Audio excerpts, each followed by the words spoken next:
Hi hello வணக்கம். நான் தான் உங்கள் ஷெஃப் தீனா. இன்றைக்கி வந்து நம்ம ஷெஃப் தீனாஸ் கிச்சனில் உங்களுக்கு சூப்பரான பிரியாணி பண்ணியிருக்கேன். ஃபர்ஸ்ட் ஆஃப் ஆல் வந்து advance wish you happy Deepavali, இனிய தீபாவளி நல்வாழ்த்துக்கள் எல்லாருக்கும் சொல்லிவிட்டு நான் ஸ்டார்ட் பண்ணுறேன். இந்த பிரியாணி வந்து எல்லோரும் வந்து வீட்டில் பண்ணுற மாதிரி, அது மட்டும் இல்லாமல் குக்கரில் எப்படி பண்ணுறது சொல்லி கேட்டிருக்கீங்க. நான் எப்பவும் வீட்டில் சண்டே ஆகிடுச்சுன்னா வீட்டில் பண்ணி தருவேன். அந்த பிரியாணி உங்களுக்கு சொல்லிக் கொடுத்துருக்கேன். இந்த ப்ராப்பரான ரெசிபி சூப்பரான ஸ்டைலில் ஒரு ஈஸியான மெத்தடில் சொல்லிக் கொடுத்துருக்கேன். கண்டிப்பாக வீட்டில் ட்ரை பண்ணி பாருங்கள். இப்போது இந்த டிஷ்க்கு தேவையான இன்க்ரீடியன்ஸ் நம்ம என்னென்ன பார்த்தலாமா வாங்க. இப்போது இந்த சிக்கன் பிரியாணி தேவையான பொருட்கள் பார்க்க போகிறோம். பாஸ்மதி ரைஸ் 250 கிராம்ஸ் வச்சுருக்கேன். தக்காளி, புதினா தேவையான அளவு, வெங்காயம், பட்டை லவங்கம் ஏலக்காய் 2 இஞ்சி பூண்டு பேஸ்ட் ஒரு 1.5 ஸ்பூன் அளவுக்கு போடலாம். நெய் தேவையான அளவு, பச்சை மிளகாய் காரத்துக்கு ஏற்ற மாதிரி, மிளகாய் பவுடர் 3/4 ஸ்பூன், உப்பு தேவையான அளவு, ரீஃபண்ட் ஆயில் 250 கிராம்ஸ், கொத்தமல்லி தேவையான அளவு, தயிர் 1 கப்பு, சிக்கன் 400 கிராம்ஸ். ஓகே, இப்போது நம்ம இந்த பேனில் வந்து, அதாவது என் வீட்டில் இருக்க குக்கரில் 250 கிராம் ஆயில் இதில் ஆட் பண்ணியிருக்கேன். இந்த 250 கிராம் ஆயில் ஆட் பண்ண பிறகு நம்ம என்ன பண்ண போகிறோம்னா, இதில் பட்டை லவங்கம் ஏலக்காய் ஆட் பண்ண போகிறோம். பட்டை லவங்கம் ஏலக்காய் அதிகமாக நீங்கள் ஆட் பண்ண வேண்டாம். ஏன் கேட்டிங்கன்னா, ஜஸ்ட் ஒரு 2 பீஸ் போடுங்க. நீங்கள் பல்க் குவான்டிட்டி பண்ணும்போது அதிகமாக போடணும்னு அவசியம் இல்லை. ஜஸ்ட் அந்த ஃப்ளேவருக்காக மட்டும்தான். அந்த ஆயில் கரெக்டான சூடு வர டைமில் அந்த பட்டை லவங்கம் ஏலக்காய் போட்டோன்னே லைட்டாக அந்த பொரிஞ்சு வரும். பார்த்தீங்களா, அந்த பொரிஞ்சு வரதான் அந்த ஃப்ளேவர் வரும். அதனால தான் அந்த ஆயில் கரெக்டான சூடில் தான் நான் போடணும்னு சொல்கிறேன். இதுக்கப்புறம் நான் கட் பண்ணி வச்சுருக்கேன் வெங்காயம். அந்த வெங்காயத்தை இதில் ஆட் பண்ணுறோம். அந்த வெங்காயம் நீங்கள் வந்து கொஞ்சம் பெருசாக கட் பண்ணுங்கள். அதாவது 1/2 கட் பண்ணி ஸ்லைஸ் போடுறோம். பார்த்தீங்கன்னா அந்த டைமில் இந்த மாதிரி போடுங்க. இப்போ பச்சை மிளகாய் நான் வந்து காரத்துக்கு ஏற்ற மாதிரி, அதாவது புளிப்போட ஒரு கல் அதிகமாக இருக்கணும் பச்சை மிளகாய், அதனால் பச்சை மிளகாய் போட்டிருக்கேன்.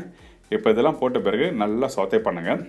அந்த வெங்காயமும் பச்சை மிளகாவும் அந்த பச்சை மிளகாய் காரத்தில் அப்படியே இறங்கும். அதுக்கு பிறகு இந்த வெங்காயம் லைட்டாக ப்ரௌனாக வர டைமில் நம்மக்கிட்ட இருக்க இந்த இஞ்சி பூண்டு பேஸ்ட் இதில் ஆட் பண்ண போகிறோம்.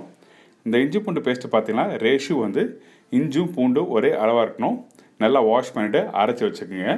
ஒரு 90% அளவுக்கு நல்லா அரைச்சி முடித்த பிறகு அந்த இஞ்சி பூண்டு வெங்காயம் பச்சை மிளகாய் எல்லாத்தையும் ஒன்றா நல்லா வதக்கி முடிக்கும் போது உங்களுக்கு நல்லாயிருக்கும்.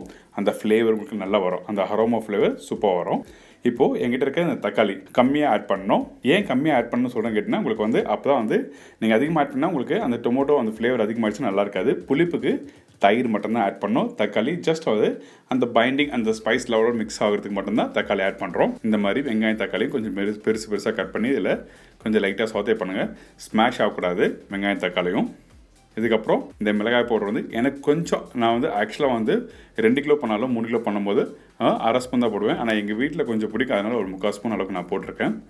இதுக்கப்புறம் உப்பு தேவையான அளவு. உப்பு நீங்கள் உங்களுக்கு தெரியும், அந்த மசாலா குக் பண்ணும்போது நீங்கள் அந்த உப்பு போடுங்க. அதுக்கப்புறம் ரெடியான பிறகு செக் பண்ணி நீங்கள் ஆட் பண்ணிக்கலாம்.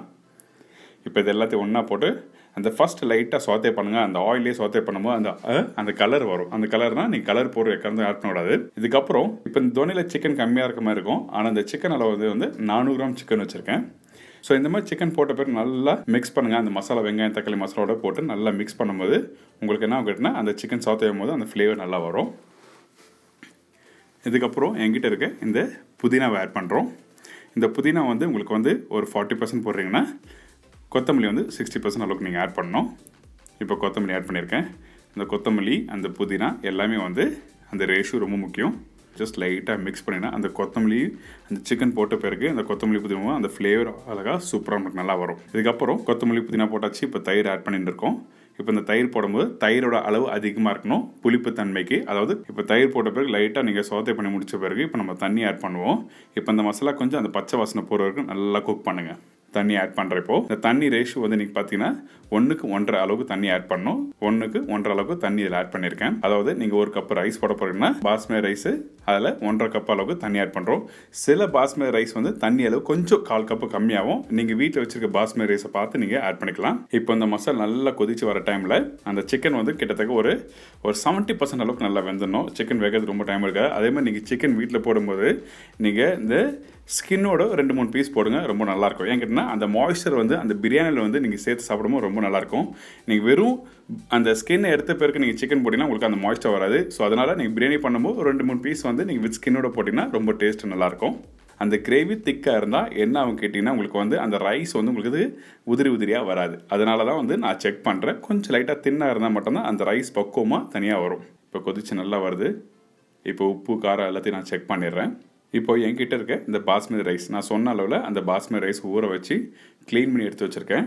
பாஸ்மதி ரைஸை இதில் ஆட் பண்ணுறோம். இந்த அரிசியை வந்து ஊற வச்சு வாஷ் பண்ணக்கூடாது. எப்போவுமே வீட்டில் நீங்கள் ஊற வைக்கிறதுக்கு முன்னாடி நல்லா வாஷ் பண்ணிவிட்டு அதுக்கப்புறம் ஊற வச்சிங்கன்னா அந்த அரிசி வந்து உடையாது. ஸோ அதனால தான் ஊற வைக்கிறதுக்கு முன்னாடியே வாஷ் பண்ண சொல்கிறேன். இப்போ இந்த அரிசி எல்லாத்தையும் போட்ட பிறகு ஜஸ்ட் லைட்டாக ஸ்லோவாக நல்லா மிக்ஸ் பண்ணுங்கள். இந்த மாதிரி ஸ்லோவாக சைடெல்லாம் நல்லா மிக்ஸ் பண்ணினா உங்களுக்கு ஒரு ஈவன் ஆகிடும் அந்த மசாலா எல்லாமே. இதுக்கு பிறகு நம்ம என்ன பண்ண போகிறோம்னா இதை க்ளோஸ் பண்ண போகிறேன். நான் வந்து என் வீட்டுக்காக நான் வந்து பண்ணியிருக்கேன். இப்போ லைட்டாக கொதி வந்த பிறகு நான் குக்கரில் வந்து க்ளோஸ் பண்ணி 2 விசில் விட்டு கரெக்டாக 2 விசில் அப்புறம் எடுத்து ஓப்பன் பண்ணுறேன். பார்த்தீங்களா, இப்போ இந்த சிக்கன் பிரியாணி ரெடி ஆகிடுச்சு. அந்த ரைஸை ஃபஸ்ட்டு ஓரமாக அப்படி நல்லா எடுங்க. நான் இந்த உட்டன் அடியில் எடுக்கிறதுக்கு போல நான் வந்து ஸ்டீல் அடியில் எடுக்க போகிறேன். இப்போ அந்த ஸ்டீல் எடுத்தீங்கன்னா ரைஸ்னும் கொஞ்சம் நல்லா பக்குவமாக வரும். அந்த ஓப்பன் பண்ண உடனே நீங்கள் மிக்ஸ் பண்ண வேண்டாம். ஒரு செகண்ட் விட்டு இல்லை 2 நிமிஷம் விட்டுட்டு அதுக்கப்புறம் ஓப்பன் பண்ணால் நல்லாயிருக்கும். பார்த்தீங்களா, அந்த ரைஸ் உதிரியாக தனித்தனியாக வருது. ஸோ என் பசங்க வந்து கொஞ்சம் லைட்டாக அந்த மசாலாவோட சாப்பிட்டா ரொம்ப பிடிக்கும். அதனால் என் குழந்தைங்களுக்காக நான் மசாலாவோட பண்ணியிருக்கேன். என்னங்க, இப்போ இந்த பிரியாணி எப்படி பண்ணுறது எல்லாருக்கும் ஈஸியாக தெரிஞ்சிருக்கும். கண்டிப்பாக வீட்டில் ட்ரை பண்ணி பாருங்கள். இந்த பிரியாணி ரொம்ப ஒரு ஈஸியான ஸ்டைலில் வீட்டில் இருக்க குக்கரில் எப்படி பண்ணி சொல்லி கொடுத்துருக்கேன். ட்ரை பண்ணி பார்த்து அதை ஃபீட்பேக் கொடுங்க. இது மட்டும் இல்லாமல் வரப்போகிற சீசனில் வந்து உங்களுக்கு பிரியாணி நிறைய விதமான பிரியாணி இருக்குது. பர்டிகுலராக ஹோட்டல் ஸ்டைலில் பண்ணுற பிரியாணிலாம் உங்களுக்கு நான் சொல்லி தர போகிறேன். கண்டிப்பாக வீட்டில் ட்ரை பண்ணி பாருங்கள். இதே மாதிரி நாளைக்கு ஒரு சுவையான சூப்பரான டிஷ்ஷை சந்திக்கிறேன். அதுவரை உங்கள் இடமிருந்து விடைபெறுவது உங்கள் chef Deena. See you, bye bye, take care.